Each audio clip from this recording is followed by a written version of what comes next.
Ramgarh police station से जो आरोपी जो अक्षय का हत्यारा फरार हुआ था वो अब तक पुलिस की पकड़ में नहीं आया है। जिस दिन वो फरार हुआ था उस दिन सुबह सुबह हमने आपको खबर बताई थी, यानी कि गुरुवार को सुबह ये खबर आई थी कि अक्षय का एक हत्यारा पुलिस स्टेशन रामगढ़ से फरार हो गया है। सत्य कहेंगे, सत्य लिखेंगे, सत्य चलेंगे। और अब तक उसका कोई अता पता नहीं लगा है। आज हम आपको पुलिस स्टेशन रामगढ़ की तस्वीरें दिखाने जा रहे हैं, क्योंकि आपको दिखाना जरूरी है कि आप देखें कितनी ऊंची दीवार है, ऊपर कंटीली तारें लगी हुई हैं, और ये कैसे पॉसिबल हो सकता है कि वहां से कोई आरोपी, वो भी जिसको टांगों में राड़े पड़ी हो, वो फरार हो सकता है। ये हैरान करने वाला मामला है। और जब वो फरार हुआ था तो उस दौरान हमने आपको बताया था कि वो अपने साथ हथकड़ी भी लेकर फरार हो गया है, और खिड़की का सरिया निकाल कर वहां से शायद वो निकलकर फरार हुआ था। इससे पहले हम आपको ये भी जानकारी देते हैं कि अक्षय की हत्या जो थी वो 25 दिसंबर को की गई। मध्यरात्रि कुछ अज्ञात लोगों की तरफ से अक्षय की हत्या की गई थी। उसके बाद एक वीडियो सोशल मीडिया के ऊपर वायरल किया गया। जश्न मना रहे थे और बता रहे थे हमने हाथ काट लिया, हमने ये कर लिया। हत्या करने के बाद इस तरह से, और जब वो तस्वीरें आई थी तो इस तरह का लग रहा था कि यहाँ पर अपराधी जो हैं वो खुलेआम गुंडागर्दी कर रहे हैं, दहशत मचा रहे हैं, लोगों को डराने का प्रयास कर रहे हैं। और क्या वहां पर पुलिस जो है इन पर कंट्रोल पाने में क्यों नाकामयाब हो रही है। लेकिन उसके बाद धीरे धीरे कर कर इन आरोपियों को, इन अपराधियों को पकड़ने का सिलसिला शुरू हुआ, और 2 अपराधी अमृतसर से गिरफ्तार किए गए। जब उन्हें गिरफ्तार करने वहां पर पंजाब पुलिस के साथ सांबा पुलिस गई थी तो उस दौरान गोली भी, वहां पर गोलियां जो थी वो चलाई गई थी, और एक पुलिस कर्मी जो है वो इंदु भूषण, वो वहां पर जख्मी हो गया था। और उसके बाद प्रेस कॉन्फ्रेंस करके एसएसपी सांबा की तरफ से प्रेस कॉन्फ्रेंस करके आप आरोपियों को के बारे में बताया गया था कि हमने ये हत्या की गुत्थी सुलझा ली है, पीठ थपथपाई गई थी, लेकिन उसी रात को आरोपी जो था वो रामगढ़ पुलिस स्टेशन से फरार हो जाता है, और कई सवाल वहां पर खड़े हो जाते हैं। लेकिन अब पुलिस स्टेशन की तस्वीरें जो है वो आप देखें, लेकिन इस पर बात करेंगे कि क्या पुलिस क्या काम कर रही है, कोई और भी नया एंगल निकल कर सामने आया या नहीं। बात करने के लिए हमारे साथ सुरेश सुरेश शर्मा है, जो हमारे ब्यूरो हैं जिला सांबा से। सुरेश जी। सर, अच्छा, मैं जानना चाह रहा हूँ कि अपराधी तो फरार हो गया, हत्यारा तो फरार हो गया, लेकिन उसका कोई पता लगा, मिला कि नहीं? नहीं दीपू जी, अभी तक अगर बात करूं शनिवार सायं तक की, अभी तक उसका कोई सुराग नहीं मिला है।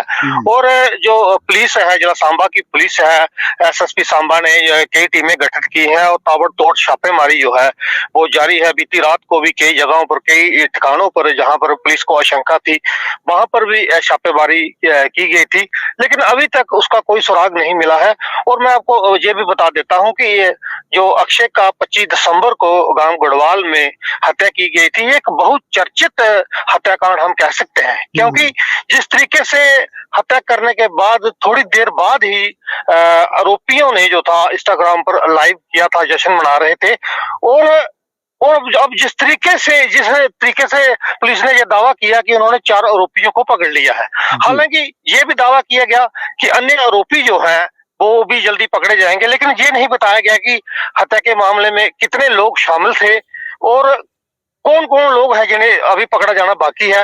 ये अभी तक पूरा जो है नहीं बताया गया था पुलिस की तरफ से। लेकिन जब बुधवार को यहाँ पर पत्रकार वार्ता की एसएसपी सांबा बिनाम तोष ने, और जो आरोपी इसमें शामिल बताए गए हत्याकांड में, उनके नाम भी सार्वजनिक किए गए, उनकी तस्वीरें भी सार्वजनिक की गई।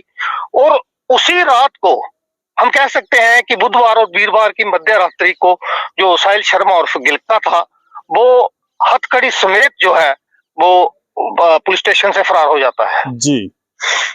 तो आप देख सकते हैं कि हमारे दर्शक देख रहे हैं कि जो पुलिस स्टेशन की दीवार है 10-12 फुट ऊंची दीवार है, और उसके अलावा 3-4 फीट ऊपर अगर देखा जाए तो कंटीली तार लगी हुई है। कई सवाल जो है वो खड़े होते हैं। और ये भी जो है बात सामने आई थी कि गिलके के ऊपर जब पिछले साल कुछ बदमाशों ने हमला किया था गांव शहजादपुर में, उसे बुरी तरह काटा था और बड़ी मुश्किल से वो स्वस्थ हुआ था, उसकी टांगों में राड़ें भी पड़ी थी। वो इस तरीके से वो कैसे दीवार फांद सकता है, इतनी ऊंची दीवार जो थी। लेकिन जो हमने तफ्तीश की उसके मुताबिक यही था कि जब वो वहां से निकला और साथ ही पुराने बाथरूम थे, उसके पास ही वृक्ष थे, वृक्षों के जो टहनियां होती हैं जो उन्हीं के सहारे वो पार गया है। और इस बात से भी इनकार नहीं किया जा सकता कि कोई ना कोई जो है भगाने में किसी ने उसकी मदद की होगी। लेकिन ये जांच का विषय है।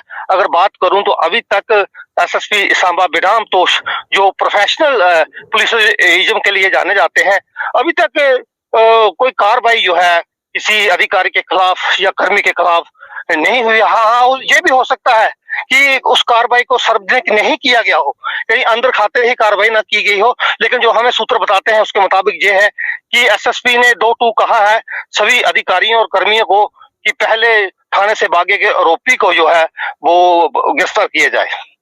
तब तक कोई कार्रवाई नहीं करेंगे? नहीं, कार्रवाई हो सकती है क्योंकि मैंने आपको पहले कहा कि बिनाम तोष की छवि जो है बड़ी साफ है। 1 साल का कार्यकाल अगर देखा जाए उनका, जिला सांबा जो पुलिस प्रमुख रहे हैं, उसका बढ़िया कार्यभार जो है वो रहा है। लेकिन अगर बात करूं 1 महीने के अंदर जो वारदातें हुई है, उसने जो है वो झुझोर कर रख दिया सारे जिले को। और पुलिस भी इस मामले को गंभीरता से ले रही है। और ये भी बात अब सामने आई कि जिस तरीके से पुलिस ने इस मामले को सुलझाने का जो दावा किया है और अन्य आरोपियों को भी पकड़ने का दावा किया है, जल्द ही पकड़े जाएंगे। लेकिन जिस तरीके से एक आरोपी जो है वो पुलिस स्टेशन से फरार हो जाता है, कई सवाल जो है वो खड़े होते हैं कि किस तरीके से वो फिल्मी स्टाइल में जिस तरीके से वो मध्य रात्रि को वहां से निकलता है और अभी तक उसका कोई सुराग जो है वो नहीं मिला है। अच्छा, इसमें कोई मास्टरमाइंड के बारे में भी जानकारी मिली है? देखो ये मैं आपको बता दूं कि एसएसपी सांबा ने जब पत्रकार वार्ता की तो उसने ना तो किसी मास्टरमाइंड का नाम उसने सार्वजनिक किया, ना ही अन्य आरोपियों के नाम बताए कि और आरोपी कौन है जो फरार है। लेकिन इंस्टाग्राम पर जब लाइव हुआ, जिन कुछ आरोपियों के नाम वहां पर सामने आए, उनमें से अभी तक 2 आरोपी पुलिस के हत्थे नहीं चढ़े हैं। ये पुलिस जब मुख्य आरोपी जो मास्टरमाइंड का जिसे बताया जा रहा है कि कोई पीएस से काट कर आया था वो मास्टरमाइंड का, हम ये नहीं कह सकते क्योंकि जब पुलिस उस मास्टरमाइंड को पकड़ेगी, उसका नाम सार्वजनिक करेगी, फिर वो बात जो है वो सामने आएगी। क्योंकि मैं आपको बता दूं कि 1 साल के भीतर जो है 1 दर्जन के करीब जो आपराधिक गतिविधियों में लोग शामिल थे, उनके ऊपर जिला पुलिस ने पीएसए लगाकर उन्हें जेल भेजा था। और जब वो बारी-बारी पीएसए काट कर आए तो फिर उनकी जो पुरानी रंजिश थी, बदला लेने की भावना थी, वो आपस में भिड़ने लगे और यही एक किस्म की गैंग वार जो है वो जिले में शुरू हो गई।